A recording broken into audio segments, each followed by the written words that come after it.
네, 시청자 여러분 반갑습니다. 요즘 뭐 시장이 좋지 못하다 보니까 많은 시청자분들이 좀 약간 뭐라 해야 되나 힘드실 수 있습니다. 그러다 보니까 계속해서 힘내자라고 말씀을 해드릴 수밖에 없는데 하지만 이런 부분들을 말로만 하는 게 아니라 이제는 우리가 좀 더 구체적으로 지금 이번 주 이벤트를 우리가 보면서 다시 상승할 수 있는 종목들, 그에 대한 섹터들 다시 한번 좀 점검할 필요가 있다라고 말씀을 좀 드리고 싶고요. 자, 그렇다면 이번 주 이슈들이 뭐가 있는지, 그에 따른 우리가 어떤 섹터와 어떤 종목들을 통해서 수익을 또 만들어낼 수 있는지 하나 또 보도록 하겠습니다. 자, 일단 지금 보시면은 자, 월요일입니다. 오늘 월요일이었는데 트와이스가 두 번째 앨범 정규 앨범을 발표했죠. 트와이스 같은 경우에는 지금 소속사가 JYP죠, JYP. 오늘 JYP 주가가 좀 하락했습니다. 아무래도 코스닥 쪽에서 이제 지수 하락폭이 좀 컸던 부분들이 투자 심리상 좋지 못한 흐름들을 좀 만들었던 부분들이었고, 그런 흐름들 때문에 트와이스 앨범 발표되는 날에 주가는 좀 내려가는 흐름들이었습니다. 좀 아쉬운 부분들이었죠. 자, 그리고 지금 또 우리가 봐야 될 게 오늘 같은 경우에는 미국에서 이제 국제무역위원회라고 ITC가 있습니다. ITC가 있는데 지금 LG화학이나 SK이노베이션이 지금 서로 간에 다투고 있는 상황이고 SK이노베이션 입장에서는 어떻게 하든지 합의를 보려는 움직임을 좀 보여줬죠. 그러다 보니까 1조 원 정도, 1조 원 정도 우리가 LG화학 쪽으로 줄 테니 이 정도 금액에서는 우리가 합의를 보자. 라는 내용들은 좀 나오고 있는데 LG가 이걸 받아들일지 안 받아들일지 그런 부분들도 참 궁금한 사항입니다. 아무래도 이제 현금 유동성 자산 쪽으로 보자면 1조 원을 현금으로 좀 받게 된다면 LG화학에는 일단 아주 좋은 호재로 좀 작용할 수 있다라고 좀 보여지고요. 그에 따른 SK이노베이션 같은 경우에는 그만큼 유동 자산이 줄어들기 때문에 SK이노베이션 같은 경우에는 주가가 좀 내려갈 수 있다고 좀 봐야 됩니다.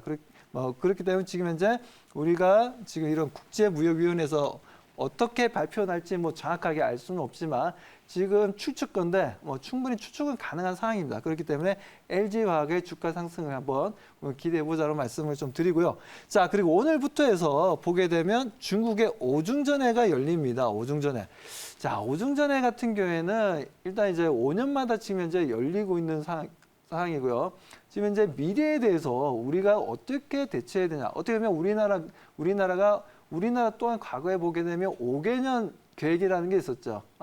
그것처럼 새마을 운동도 있었고 그것처럼 중국 또한 지금 이제 오중전회를 통해서 앞으로 중국이 어디로 가야 되고 그리고 어떤 쪽으로 포커스를 맞춰서 가야 될지 이런 부분에 대해서 이제 전체적인 정치, 경제 할 것 없이 전체적인 부분들에 있어서 그에 따른 로드맵을 만든다라고 좀 보시면 됩니다. 그렇기 때문에 이런 오중전회를 통해서 우리가 또 우리 기업들에게 수혜가 또 예상되는 종목들이 있다라는 거죠.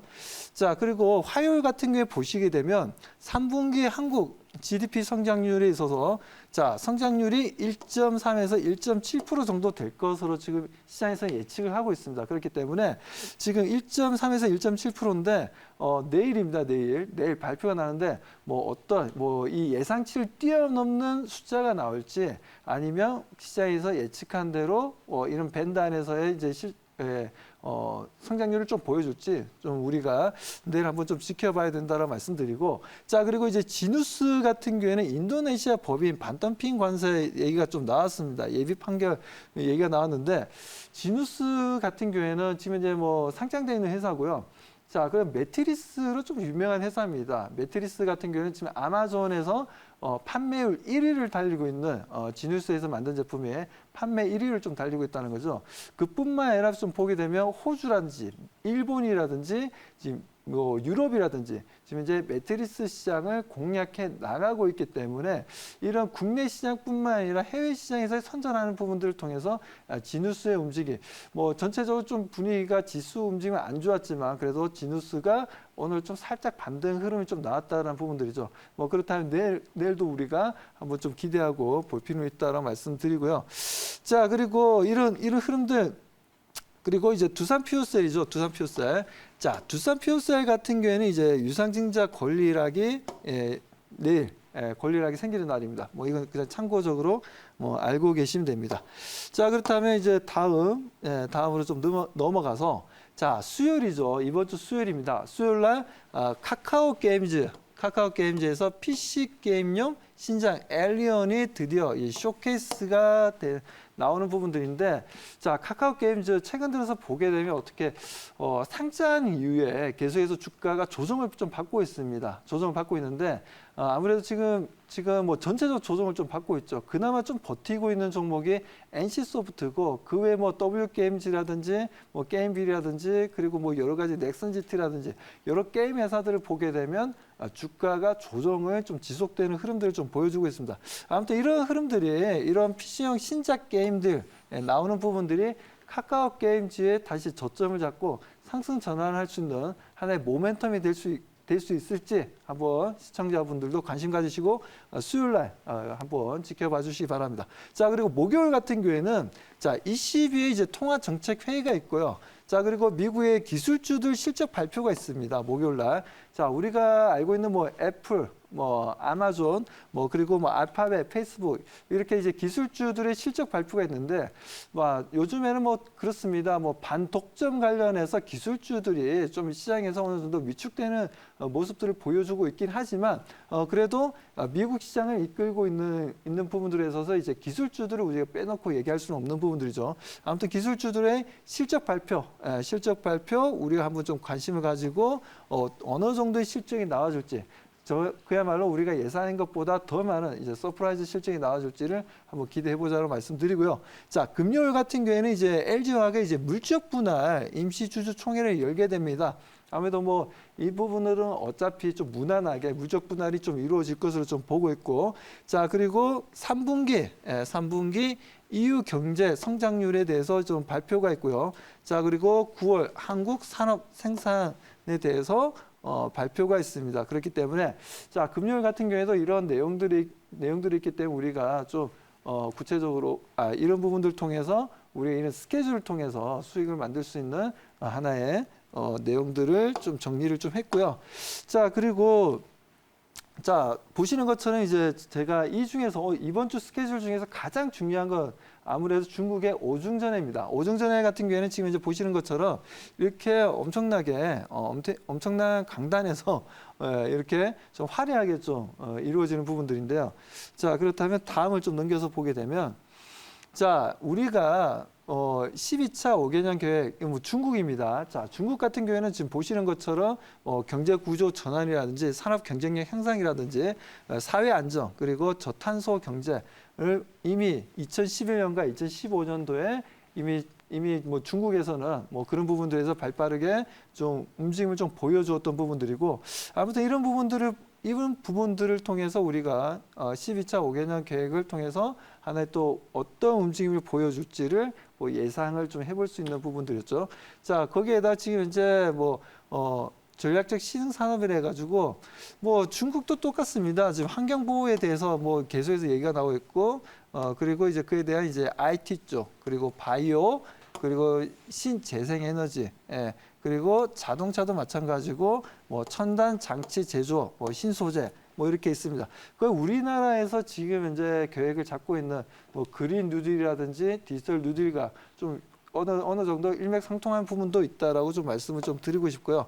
자, 아무튼 이렇게 해서 보여줬던 부분들인데 뭐 최근에 2016년부터 2020년까지죠.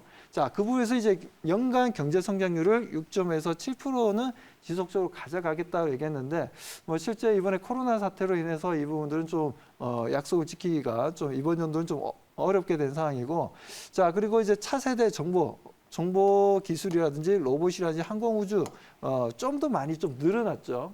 그 전보다는 2011년과 2015년보다는 2016년에서 2020년 같은 경우에는 좀 더 좀 활성화시킬 수 있는 내용들이 좀 나왔던 부분들이고, 자, 서비스업을 육성한다라는 부분들, 그리고 광역 개발, 그리고 국유기업 개혁, 그리고 1대1로 그리고 인구 노령화 대응, 자, 그리고 금융시장 개방, 그리고 도시화입니다.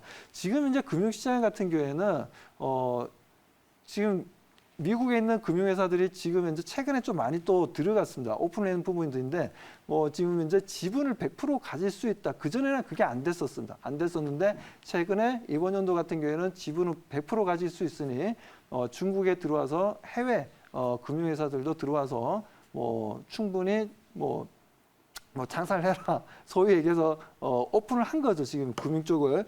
아무튼 이런 부분들을 보여주고 있는데 어느 정도는 그래도 공산국가인데도 불구하고 개방적인 내용들이 좀 나오고 있는 상황입니다. 자, 그리고 보통 보면 오중전회를 전후로 해서 보면 지수들이 그동안 보면 상승했다는 거죠. 중요한 건. 자, 이 오중전회를 통해서 지수들이 대체적으로 상승 분위기를 만들어줬다는 건 중국에서 나왔던 내용들, 그리고 우리나라가 중국 쪽으로 무역 수지 흑자를 보여주면서 지금 25%나 차지하고 있죠. 그렇기 때문에 중국은 우리에게는 상당히 좀 중요한 국가이기도 합니다. 그렇기 때문에 이런 흐름들을 좀 우리가 오중전회를 통해서 이제는 어떤 산업을 통해서 어떤 산업을 통해서 중국을 통해서 우리가 좀 성장할 수 있는 기업들을 좀 예측하고 수익을 만들 수 있다는 말씀드립니다. 아무튼 여기까지 좀 말씀을 좀 드리도록 하고요. 저는 또 잠시 후에 이 시간 마치면 온라인으로 들어오시면 좀 더 구체적이고 시장에 대해서 좀 체킹을 해드리고, 그리고 우리가 어느 섹터, 어느 쪽으로 좀 관심을 가지면 단기적인 수익을 좀 만들 수 있을지를 설명하는 시간을 좀 가지도록 하겠습니다. 자, 그렇다면 여기까지 박수범의 이 기자였습니다.